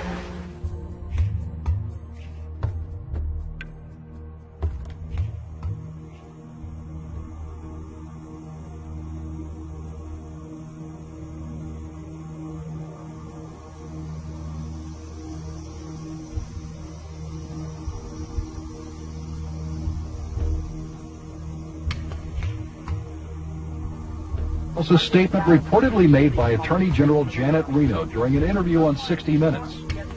She allegedly defined a cultist as one who has a strong belief in the Bible and the second coming of Christ, who frequently attends Bible studies, who has a high level of financial giving to a Christian cause, who homeschools their children, who has accumulated survival foods, and has a strong belief in the Second Amendment, and who distrusts government.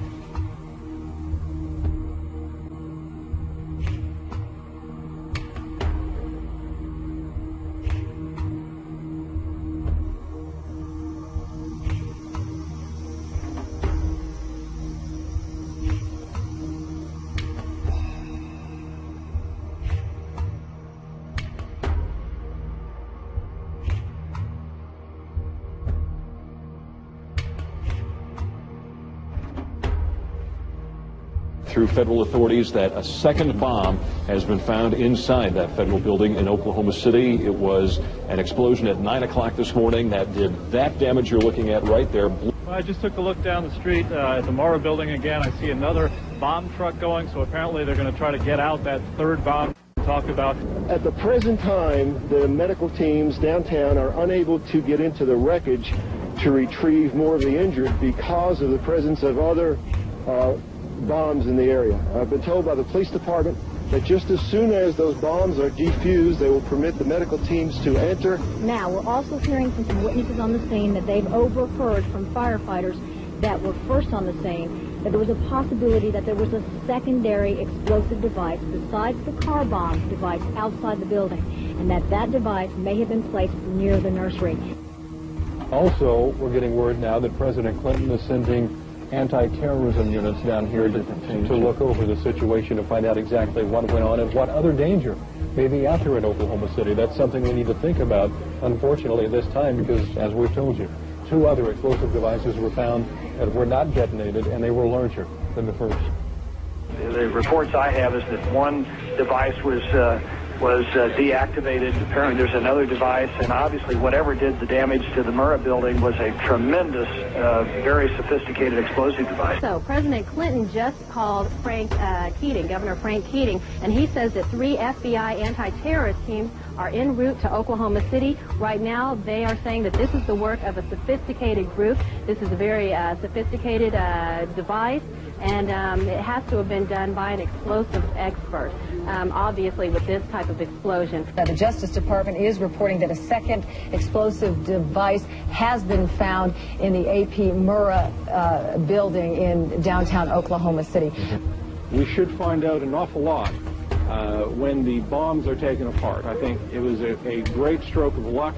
As you're mentioning, it's hard to talk about luck on a day like today in Oklahoma City, but it was a great stroke of luck that we actually have got diffused bombs. It's through the bomb material that we will be able to track down who committed this atrocity. The first bomb that was in the federal building did go off. It did the damage that you see right there. The second explosive was found and diffused. The third explosive that was found, and they are working on right now as we speak, I understand, both the second and third explosives, if you can imagine this, were larger than the first. The first bomb that was in the federal building did go off. It did the damage that you see right there. first bomb that was in the federal building did go off. It did the damage that you see right there. Still another problem, according to these groups, is the executive branch making a grab for much more police power, some of it highly questionable in the aftermath of the Oklahoma City bombing. It shouldn't be the case that Americans have to worry that their phone could be tapped. It shouldn't be the case that Americans have to worry that their credit records could be made accessible by the FBI without them being involved in any criminal activity. The first draft of the House anti-terrorism bill was so loose it could let authorities define as an act of terrorism, prosecutable by the federal government, everything from threatening your spouse with a gun to blocking an abortion clinic. While the anti-terrorism bills ask for sweeping new powers, the ACLU and others also worry about numerous executive orders that the public knows little about. These orders could give the president, federal agencies, and the military near dictatorial powers.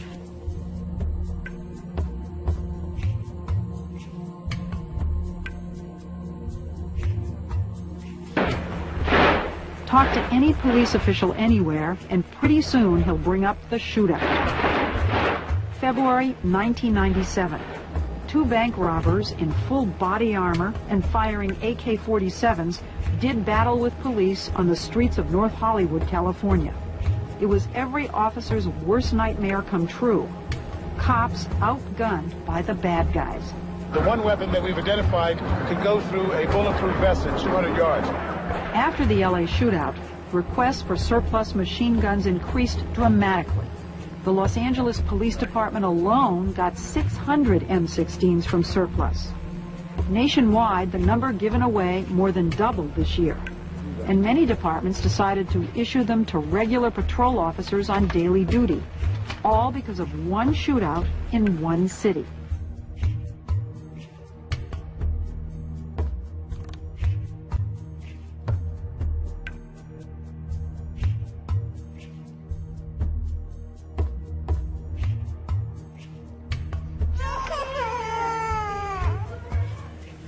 Till now, the diagnosis is not settled for this child.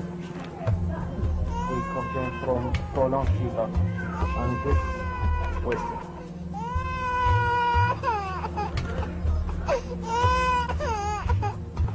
We have heard that 500,000 children have died. I mean, that's more children than died in Hiroshima. And you know, is the price worth it? I think this is a very hard choice, but we think the price is worth it. Worth it because she believes the sanctions are working.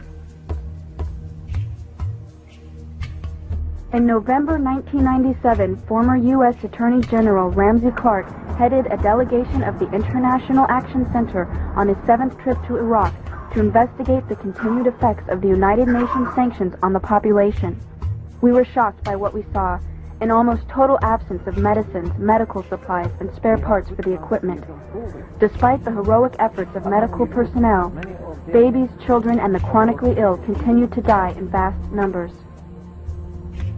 The United States government claims that Saddam Hussein is to blame for the crisis. What is the real cause of the suffering? The sanctions. They are an extension of the 1991 United States war against Iraq.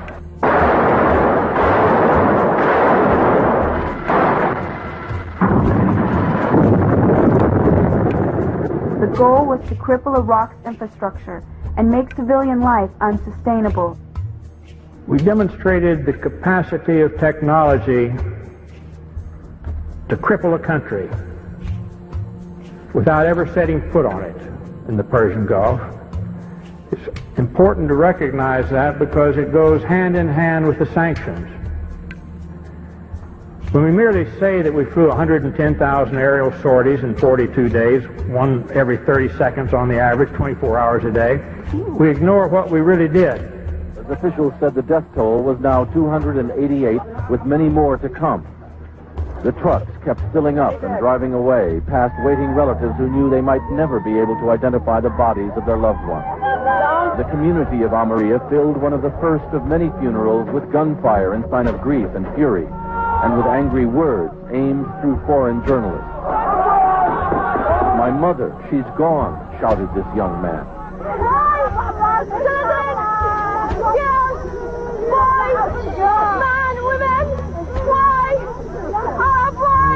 This woman asked, "Could not all your modern technology tell you that there were children and women here?"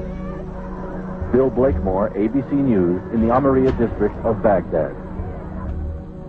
We destroyed every silo for grain or anything else storing food in the whole country. We destroyed all the storage and processing of food plants throughout the country. Even dates, the world's biggest exporter of dates. Famous processing and packaging plants in Baghdad, deliberately destroyed. We didn't want them to be able to feed themselves for a long, long time. We're all aware of the famous little powdered milk plant.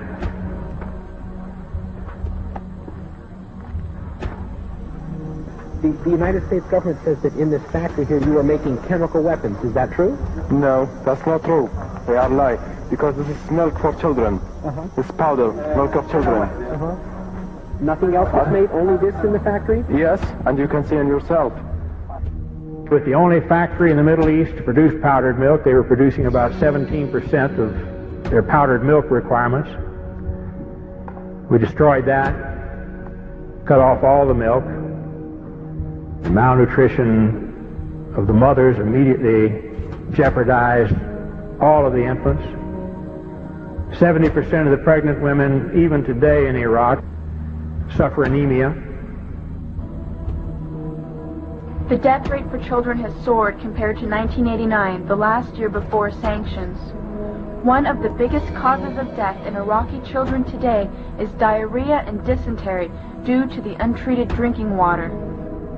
Iraq's water purification plants were heavily bombed in the war, and many that were repaired have broken down. The United Nations bans the import of spare parts and chlorine into Iraq to purify water. We saw the effects of this policy in the hospitals. This is the second attack form of acute bloody diarrhea, amoebic dysentery. Most of them are due to contamination of water. He is malnourished, anemic, underweight with a developmental delay. Do you have tap water there? No. You see, the conditions of these children shouldn't happen anywhere, and it's caused by the sanctions the United States government insists upon.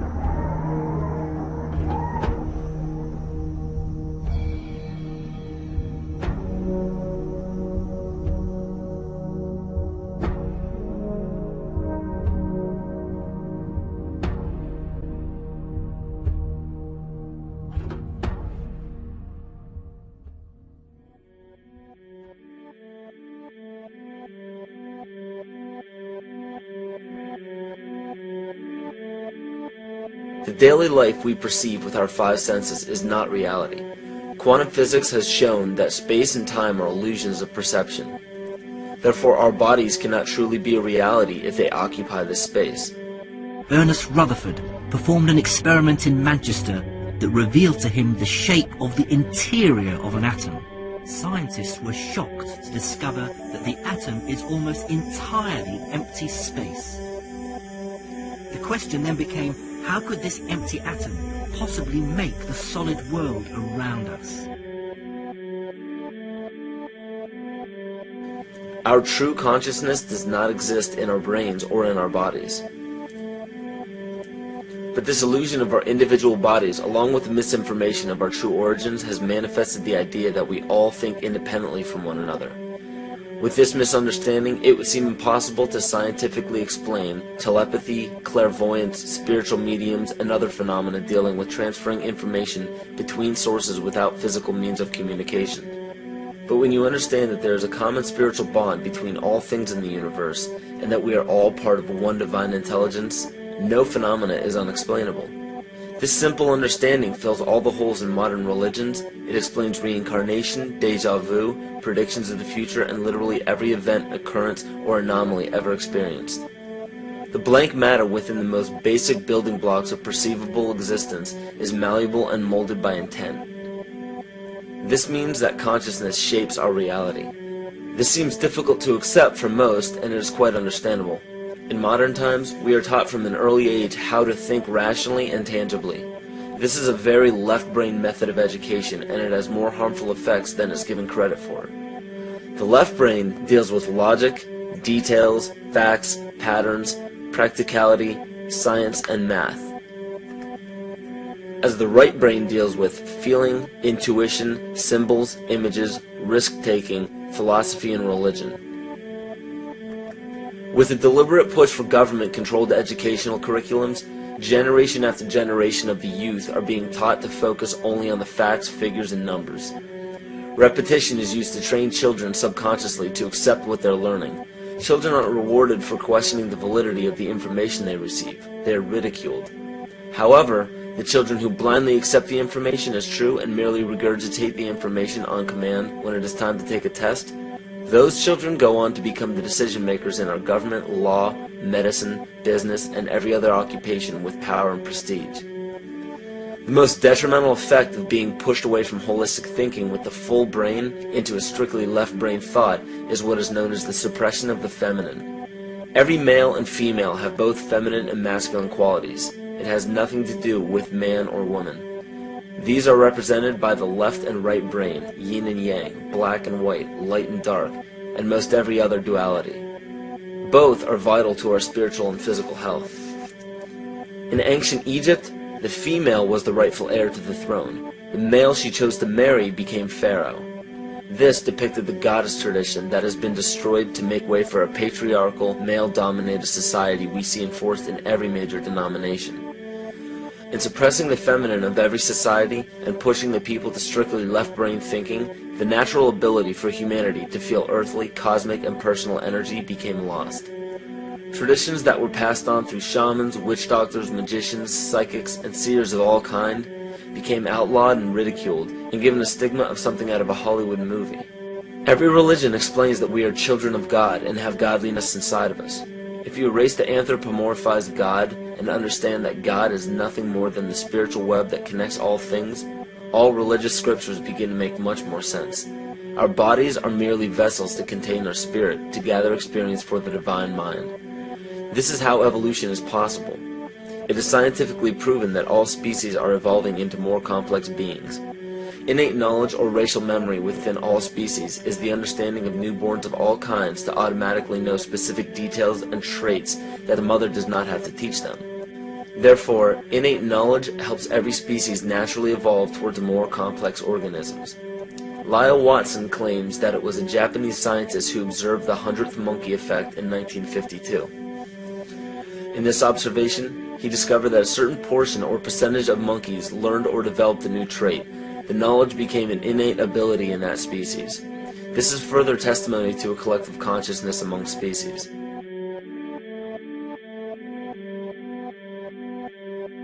Everything in existence has a natural vibration to it, from our atoms all the way to the vastness of the universe. To show a simple connection between the earth and our bodies, take a look at our body's harmonic focal points, better known as our chakras. Just as there are harmonic focal points on the guitar string, there are locations within our body where our vibrations culminate. In Eastern philosophies, these 7 chakras are used to bring health and balance to the physical and spiritual body. Our Earth also has 7 chakra points at equally distant locations from one another.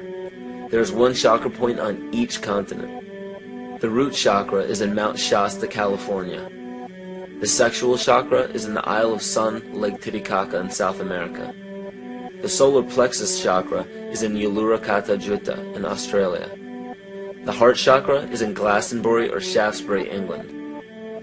The throat chakra is where the Great Pyramids of Giza in Egypt are. The heart chakra is at Kuhe Malak Sia in Iran. And the crown chakra is at Mount Kailas in Tibet.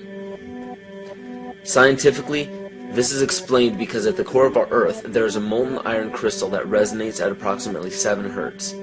There are energy vortexes all over the Earth where electromagnetic energy emanates. There are also several vile vortices surrounding the equator where strange anomalies occur, such as radio and compass malfunctions, as well as plane and ship disappearances. You may have heard of a few of these. So the intangible parts of our existence, such as emotions, are part of the true reality of higher consciousness. If emotions are part of a realm that we cannot experience with our five senses, then how is it that we are all aware of our emotions? What most people believe to be emotions are not truly the emotion itself. What we are experiencing is the physical manifestation of these emotions. Anger causes disturbance in the psyche, which manifests itself in the ego. These manifestations cause the heart rate to increase, body temperature to rise, and spawn many other physical traits that signify anger. Just as music from the radio is a physical manifestation of an intangible signal, our experience of emotion is the physical manifestation of an intangible signal as well. It has been shown that our emotions have a vibratory frequency to them. Furthermore, there are only two emotions that humankind experiences: fear and love. All other emotions branch either directly or indirectly from these two emotions. Fear has a long and slow frequency vibration to it, while love has a very rapid and high frequency. To show that vibration is the very foundation of existence, Hans Jenny developed what is known as cymatics in the 1940s to show that when vibrations of sound are passed through a form of media, there is a set pattern that will follow. When the frequency increases, the media develops into a more complex pattern. This is precisely what is happening to our Earth and to humanity. There are 64 possible codes of amino acids in our DNA structure made from 4 elements: carbon, oxygen, hydrogen, and nitrogen. By any means of logic, we should have all 64 codes activated within our DNA structure. Yet we presently only have 20 active codes. And of these 64 possibilities, it appears that only 20 of these codes are turned on right now for us, the 20 amino acids. There is a switch that turns off and turns on where those coding sites lie, and that the switch for that turning off and turning on is what we call emotion. And this is the first time that we've ever seen the patterns of emotion directly physically linked to human genetic material. Well, fear is a long, slow wave of emotion. So this wave of fear is a long, slow wave and touches relatively few sites on this DNA. So an individual living in fear is limited to the number of antennae that they have available to them, whereas an individual living in the pattern of love, this is love in DNA, you can see it's a higher frequency, shorter wavelength. We have many more potential sites for coding along that genetic pattern. This information, this is amazing. This is the first time we've ever had a hard digital link between emotion and genetics. This is important to understand because another researcher named Vladimir Popanov measured tiny particles of light called photons inside a vacuum tube. The photons were scattered as expected. A sample of DNA was then entered into the vacuum tube and they measured the photons again. They found that the particles of light aligned themselves along the axis of the DNA. Then, as they removed the DNA sample, the photons remained aligned to the same form of the DNA even though no DNA was present. This is what is known as the phantom DNA experiment. Science has now bridged a very important gap between physical and ethereal, or spiritual. Our emotions directly affect the structure of our DNA, which directly shapes the physical world we experience every day. So the messages left by the ancients that we've explained here were more than just prophecies about a one-world government or a new world order. We now understand why the study of the heavenly bodies were so important. The rotation and orbit of all that makes up our universe serves as a clock to map changes and transitions. This helped the ancients understand that the change of the heavenly bodies were a mirror to the changes of all existence. December 21st, 2012 is simply a natural transition from one form of energy to the next, the transcendental evolution of man. This date is what's known as 0 point. Our sun, as well as our planet Earth, is losing its magnetic field as the Earth is slowing in its rotation. All the while, its base resonant frequency, also known as the Schumann cavity resonance, is increasing in accordance with the predictable sequence of the Fibonacci theory. At a cellular level, our bodies respond to an electromagnetic pulse. The ancients called this the sacred circuit. The cells receive this pulse from the brain, which receives its pulse from the heart, which receives its pulse from the earth. This pulse comes from the solar system, which from there comes from the galaxy, which ultimately comes from our entire universe. We literally share a pulse with all of existence. Yet another example of everything being one. For as long as scientists have been recording the Earth's pulse, it has remained at approximately 7.8 cycles per second. This was a constant fixed number until 1986 into 1987. It rapidly began increasing to about 9 cycles per second in 1996. So in one decade, it increased by about 2 cycles per second. By 2012, this pulse will be right around 13 cycles per second, just as the Fibonacci theory indicates. What does this mean for humanity? Just as cymatics has shown that higher frequencies result in more complex patterns, we are now experiencing the beginning of a major shift in both physical and spiritual vibration.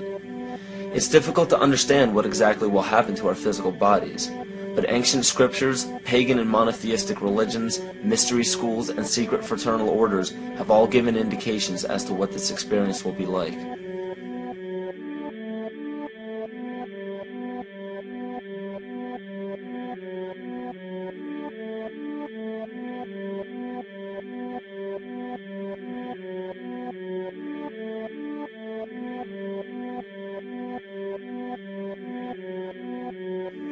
This will be the shift of the ages, the transcendental period of monumental changes to humanity. Those unprepared for this transition will likely not be able to cope with the rapid changes in the psyche. The only way to prepare for what is to come is what we have sought after for our entire lives: truth. Not the truth about governments, commerce, religions, terrorism, or anything external, but the truth within ourselves, within our psyche and our shadow self. Especially in Western cultures, we are taught that being normal means only being happy and never sad, only loving and never angry, only forgiving and never jealous. This sounds plausible, but it is not. We are not meant to repress any negative emotions because it causes imbalance. To conquer our emotions, we must embrace them, not fight them. We must acknowledge them and allow them to serve their purpose as we learn from them. The ancient Essene culture left teachings dating back about 6,000 years. They taught that our relationships with one another, with the universe, and with situations and events are mirrors of the parts of our psyche that need to be cleansed. Author Greg Braden beautifully explains this entire segment at great length in his work.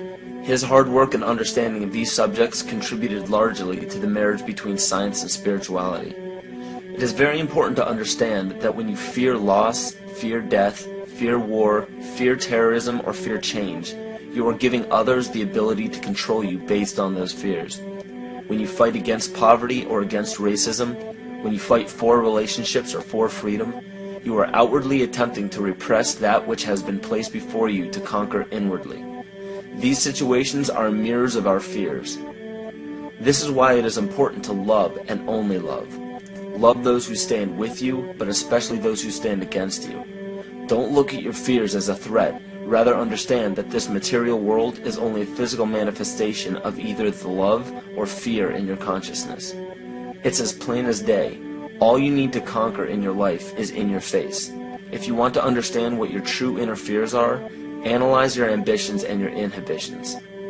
Everything explained here about the esoteric agenda of the elite few at the very top is nothing to fear. They have been at work for thousands of years behind the scenes to manipulate humanity, and it has worked. Until now. It's very easy for any system of thought, religious or otherwise, that comes along. It's very easy to play on that, to play on our insecurities, to assure us all is well, we'll all be taken care of. We lap that up. So don't blame religion. Blame our own insecurities, which has allowed religion to flourish, and which has allowed so many systems of thought that are disempowering to flourish throughout human history. That's why we can't get out of it. Ron Sakeley, Department Chairman, Chemistry, University of California, Berkeley, showed that DNA acts as an antenna for cellular upregulation. The primary function they taught us about what DNA is about. It's a receiver and transmitter of photons, light, and phonon sound. For what? Cellular upregulation, meaning that their water molecules, the pyramid power around the DNA spiral energizing strands, are taking in the spiritual energy of love vibrations and then sending it out metaphor, manifesting, precipitating in a quantum field the physical matter of the body. These are hertz, frequencies, or cycles per second that the musicians can retune their instruments to play and experiment with. Why? Again, these are the Creator's musical scale, the original solfeggio, buried for 3,000 years in the Bible. So the ancient priests who knew how to levitate the huge stones for the building of the pyramids, and the Masonic knowledge that predated ancient Egypt, the ability to have this information, these frequencies, serve the function of creation, destruction, and miracles on behalf of the empowered people who had access to this knowledge. I say that because of this metaphor.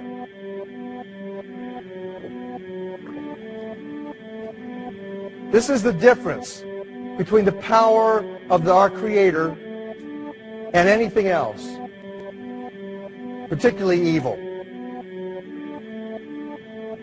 That you can go into a pitch black room full of evil, full of darkness, and light a little candle, and instantly that darkness flees.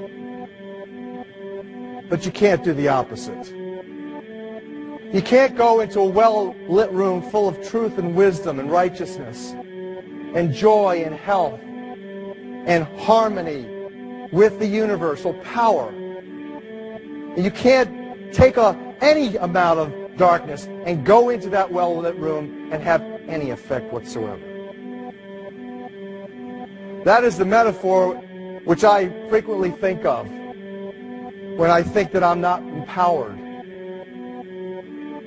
It is the greatest lesson for me, and I think for everybody else, to know that we're on the winning side and that we win in the end. As you are watching this, understand that it is not a fight to be fought. It is not a war to be waged. No gun rights have to be exercised. Not a finger has to be lifted. Most people wonder how one person can make a difference. They ask that if all this is so simple and this information is available, why hasn't someone else conquered their fears and changed the world for everyone else? This is the most difficult and beautiful conundrum to our lives. Your reality affects you and only you. Your curiosity has led you to this genre of information to serve a very specific purpose in your life. To understand visually how the universe is truly a hologram, a math professor at Yale University developed the formula that is plugged into a computer program. Named after him, the Mandelbrot set shows a seemingly disorganized pattern. But no matter how far you zoom into the design, you will always find the same pattern within the whole pattern. Each fractal, broken down infinitely, will always reflect the whole. When one fractal changes its pattern, the sum total of the whole pattern changes along with it. This exemplifies that the whole world does not need to be awoken. There is no race to inform the 6 billion people on this planet of this message. It is only important that you, personally, learn to conquer your innermost fears and learn to love. When you see your fears for what they are and master your emotions, then, and only then, will you truly be free.